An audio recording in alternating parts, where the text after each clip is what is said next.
Hi everyone, and welcome to this week's Crime and Punishment story. This week I am covering the tragic and strange story of Newton Forrest and the murder of Mary Ann Forrest, which took place in Byker in 1872. I hope you will find it interesting. But before we begin, can I just say, if you do enjoy this video, then please give it a thumbs up. And if you are new here or haven't already done so, then do please consider subscribing to the channel to help support the content we create. Thank you. It is completely free to subscribe. It doesn't cost you any money, but it really does help to support the channel. And I would just like to add, as I always do now, that I do record these stories live, so I do sometimes make mistakes, which I always try to rectify, so I hope this does not spoil your enjoyment of the video. Newton Forrest was born in around 1835 to parents Esther and John in Newcastle, and was around 37 years old in 1872. He had previously been married, his first wife having died, and had two known children from his first marriage. He had married Mary Ann Shanks in around 1865. He had been a publican in around 1861, but in 1871 he was described as a provision dealer with his own shop in Quality Row in Byker. And by 1872 he was back running the Steamboat Inn with his wife Mary Ann. No mention is ever made that Newton was fond of drinking. Mary Ann Forrest, the victim, was born in around 1824 to parents Arthur and Mary in Newcastle, and was one of at least 9 children. She was around 48 years old at the time of her death.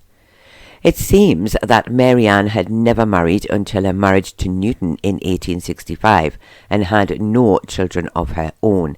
And prior to working in the public house with her husband, she had been what was termed at the time as a shop woman. So I did wonder if she had worked in Newton's shop and this was how she met him. But this is just my thoughts and obviously not facts. Mary Ann was said by some to be addicted to drink, but others suggested that she didn't drink much at all. Although no explanation is given, the Steamboat Inn in Byker was actually registered to Newton's brother Andrew. However, he does not seem to be working there, but Andrew still worked in the pub trade and was later working at the Newcastle Arms. On the night of February the 26th, 1872, George Wales went to the Steamboat Inn in Byker at around 5 p.m. He knew the couple well and went inside and into the kitchen. Newton complained to him that his wife was drunk. At the time, she was eating her food, and Newton, after making nasty comments about the way she was eating, knocked the plate from her hands. After this, Mary Ann threw her teacup at him, but it missed, and Newton in return threw his cup at her.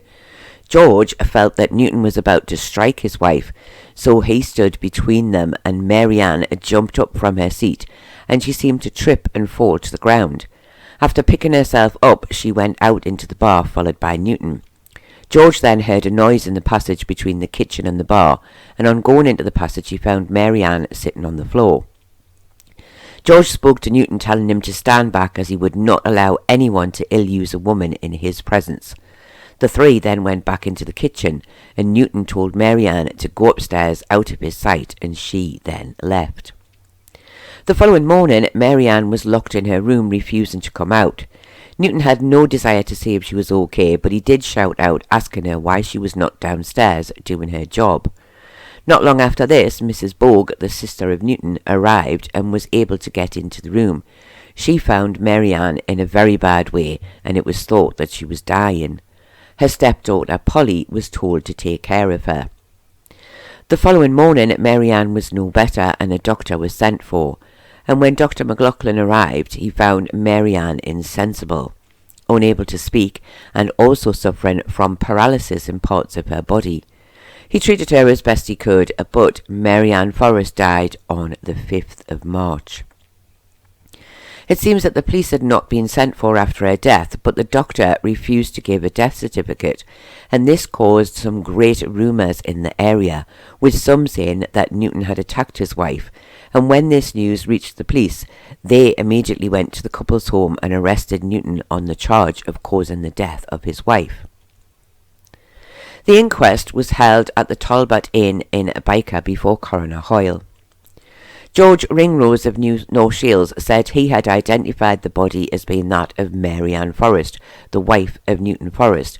He said the couple lived and worked at the Steamboat Inn. However, the licence was taken out in the name of Andrew Forrest, the younger brother of Newton. No details are given as to who George was in relation to Mary Ann Forrest. Unusually, the first witness called was Dr. McLaughlin. He stated that on the morning of February the 28th at around 11 a.m. he had been called to the public house by Newton. He said when he arrived he found Mary Ann in bed, a bed which he described as being absolutely filthy. He believed that she had been lying in bed for some time without anyone truly taking care of her. He said her right eye was paralysed, as was her left arm, and she seemed unable to swallow. He found many bruises on her body and was of the opinion at the time that she had been a victim of violence. He did not believe that all of her injuries were the result of falls. He said he had also performed the post-mortem on the body of Mary Ann and found a blood clot to the brain which corresponded with the bruises on her head. It was his professional opinion that the pressure on the brain from these clots had been the main cause of her death. George Wales says he had been at the Steamboat Inn at Byker on the evening of the 26th of February, arriving at around 5 p.m. He had gone into the kitchen as he was going to have tea with the couple. He said he was unable to say for certain if Mary Ann was sober at the time, but Newton claimed that she was drunk. He said he had told him it was a very bad thing that a man could not go out for 2 hours without coming home and finding his wife drunk. He said Mary Ann had replied, saying she had only had 1 glass of beer with one of the customers. George said Mary Ann was eating her food and Newton was being unkind to her. He said he told him, "See how she is mumbling, and she is eating like an old cow, her mouth all to one side." He said immediately after saying this, Newton knocked the plate from Mary Ann's hands. She then threw her cup of tea at him, but it did not hit him. Newton then threw his cup at Mary Ann. George said Newton looked as if he was about to strike his wife, and he could not sit by and watch this happen, so he stood between them. Because of this, Mary Ann jumped up from her seat, but he said she then fell to the floor.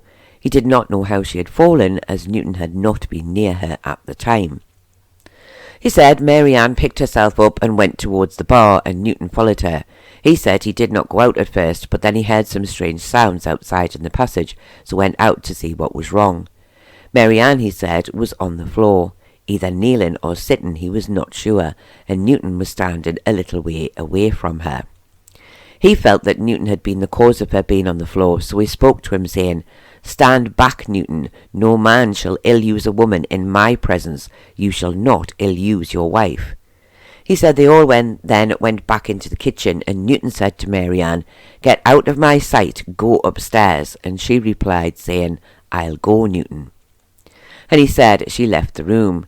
He said that at the time he did not see any marks of violence on Mary Ann's body. George ended by saying that he had known the couple for around 4 or 5 years. He had never noticed himself that Mary Ann was addicted to drink, but he had heard others say it who knew her well, and he had heard that the couple were always arguing and that Newton was always complaining that she was drunk. Elizabeth Brown said she lived in Quality Row in Byker and worked as a charwoman at the Steamboat Inn. She too said she had known them for around 4 or 5 years and had helped them in the pub almost every day. She said on the 26th she had left at around 11 a.m. and at that time Mary Ann had been fine. She was washing dishes and seemed to her to be sober.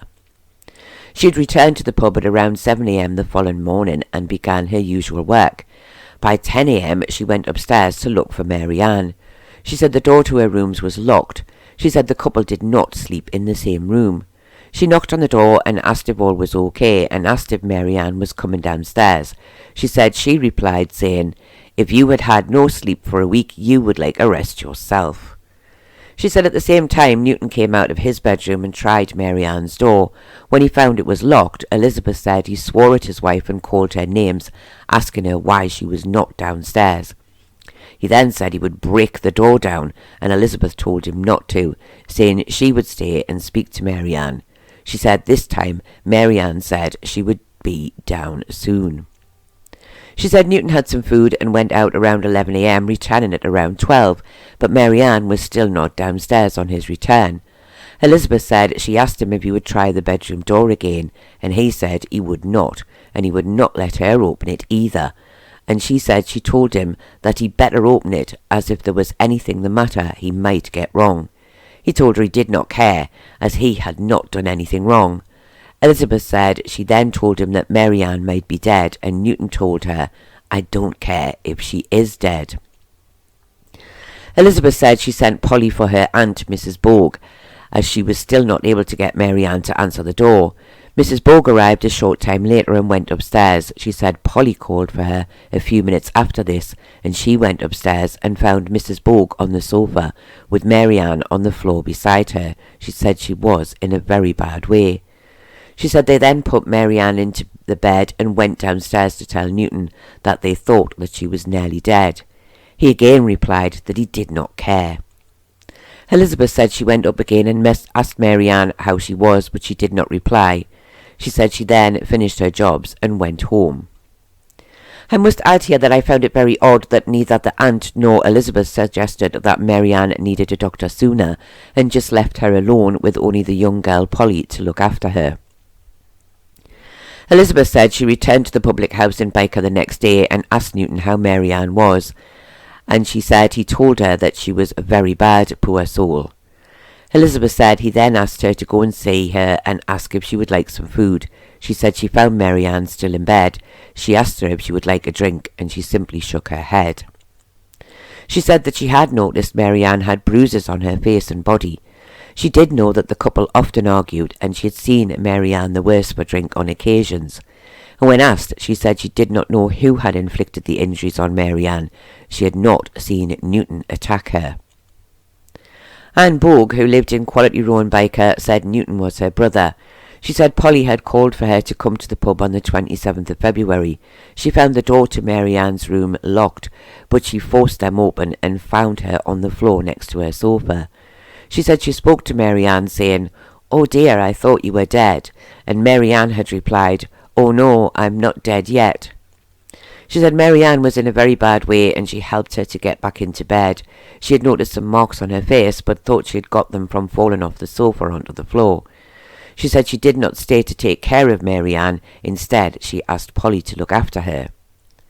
Anne said that Mary Ann and Newton lived happily together except for when Mary Ann was the worse for drink, and then she said they would always argue. She ended by saying that Mary Ann did not tell her how she had got the injuries to her face and body. Mary, also known as Polly, Forrest, said she was the 14-year-old daughter of Newton. She was asked about the injuries her stepmother had received, and she said that she could not tell them how she had got these. She had no idea. She was not asked any further questions. Detective Thorburn said he had been alerted to the mysterious death of Mary Ann Forrest when it had been known to him that the doctor who had attended to her had refused to issue a death certificate in the usual manner. On investigation, he had been told that the couple had frequently argued, and that recently it seemed to be worse, and it seemed to be the public opinion that Newton had ill-used his wife and caused her death. He said he had arrested him at his home address of the Steamboat Inn for the wilful murder of his wife, and he had been taken to the police station. He said Newton had not made any comments before or after his arrest. There are no details of the coroner's statement to the jury at the inquest, but after a short discussion, the jury returned a verdict of guilty of manslaughter against Newton Forrest, and he would be committed for trial. Newton Forrest was later before the magistrates for the final time before being sent to trial. At this hearing, his defence stated that there was not enough evidence to prove that Newton had been responsible for Mary Ann's injuries or death. The magistrates stated that after careful consideration, they did not feel there was enough evidence to send Newton for trial and discharged him. However, he was immediately arrested on the coroner's warrant and was committed for trial on the charge of manslaughter. I did not find any details of a funeral for Mary Ann Newton. She did come from a very large family, but there is no evidence to suggest that they came forward to pay for her burial, and no evidence to suggest that Newton had paid either. This again is quite likely to have been a pauper's funeral. I did not find any evidence of a headstone anywhere in the area for Mary Ann. The trial was held in July of 1872 at the Moot Hall. Details of the judge who was presiding were not given. Newton pleaded not guilty to the charge. Sadly, at this point, the details of the case are very basic, and this will leave us wondering how on earth the jury reached their verdict. The evidence from the inquest was replayed at the trial, with the only extra information added being from Dr. McLaughlin, who stated that he had been Mary Ann's doctor for several years and had treated her for several ailments. He said he had never found her to be drunk when he had visited her. He said that during his examination of her body he had found bruises above her eye that were the exact size and shape as the knuckles on the hand of Newton Forrest. He said she had many other bruises about her body, and he was in no doubt that these had been caused using great violence. He also discussed again the blood in the brain. The judge then asked Dr. McLaughlin if this could have been caused by anything else, and the doctor said it was quite possible this could have been caused by a natural paralytic stroke. However, he said it was unusual to find the blood placed in the way it had been in Mary Ann's brain. There were sadly no details to be found of any statement after this from either the prosecution or the defence, and no details of the judge's summing up. Sadly, this leaves us wondering very much what was said. We can imagine that the prosecution would have made much of George Wales's statement of having seen the couple fight on the 26th, but no doubt the defence will have also mentioned that he saw no signs of bruises when he left, and also that the doctor had said Mary Ann could have died of natural causes. The jury, who retired for only a short time, returned a verdict of not guilty, and Newton Forrest was discharged and free to return home. There was little evidence of Newton after this date. However, he remained in the Byker area, and he died there in 1876 at the age of around 42 years.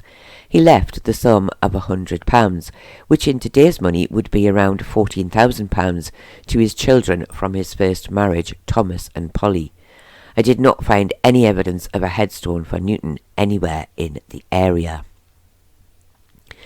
This was another baffling case. Many people said they had never seen Mary Ann the worse for drink, but almost as many said she did drink a lot and argued with her husband when she was drunk. No one seemed to suggest that Newton was fond of drinking, but in terms of his ill-using his wife, only one person really suggested this, and that was George Wales, the others only picking up on the idea after the doctor had refused to issue the death certificate. And although Elizabeth Brown did suggest that he had been quite offensive about his wife, she never said she had seen him attack her at any time. And the doctor, having first stated at the inquest that death could only have been caused by violence, later suggested that she may have actually had a stroke.